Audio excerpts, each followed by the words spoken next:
নমস্কাৰ বাইদেউসকল। অংগনবাড়ী কৰ্মী আৰু সহায়িকাসকলৰ দৰমহা বৃদ্ধিৰ ওপৰত শেহতীয়াকৈ আৰু এটা ভাল খবৰ প্ৰকাশ পাইছে। হয়, এয়া চাওক, ৰাজ্যৰ শিশু আৰু গৰ্ভৱতী মহিলাৰ পুষ্টি আৰু জীৱন ধাৰণৰ মান উন্নত কৰাৰ ক্ষেত্ৰত অংগনবাড়ী কৰ্মী আৰু সহায়িকাসকলে গুৰুত্বপূৰ্ণ ভূমিকা পালন কৰে।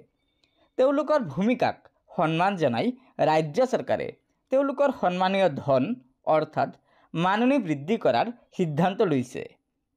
এই সন্দৰ্ভত বিভাগসমূহক নিৰ্দেশ দিয়া হৈছে যে এতিয়াৰে পৰা অংগনবাড়ী কৰ্মীসকলৰ মাননি বৃদ্ধি কৰি ৭,০০০ টকাৰ পৰা ৯,০০০ টকালৈকে বৃদ্ধি কৰা হৈছে আৰু সহায়িকাসকলৰ মাননি ৪,০০০ টকাৰ পৰা বৃদ্ধি কৰি ৪,৫০০ টকা কৰা হৈছে।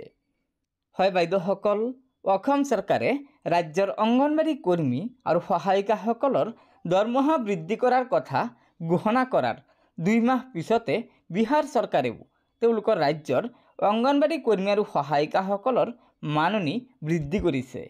কিন্তু বিহাৰ চৰকাৰে অসম চৰকাৰতকৈ বেছিকৈ মাননি দি আছে তেওঁলোকৰ ৰাজ্যৰ অংগনবাড়ী কৰ্মী আৰু সহায়িকাসকলক।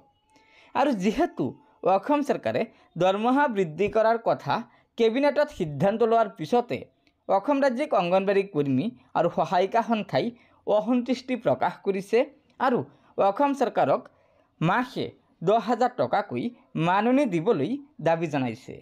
সেয়েহে আশা কৰা হৈছে যে ভাৰতৰ আন ৰাজ্যসমূহৰ সমাহাৰতে অসম চৰকাৰেও অসমৰ অংগনবাড়ী কৰ্মী আৰু সহায়িকাসকলক মাননি দিয়াৰ চেষ্টা কৰিব বুলি আশা ৰাখিছোঁ।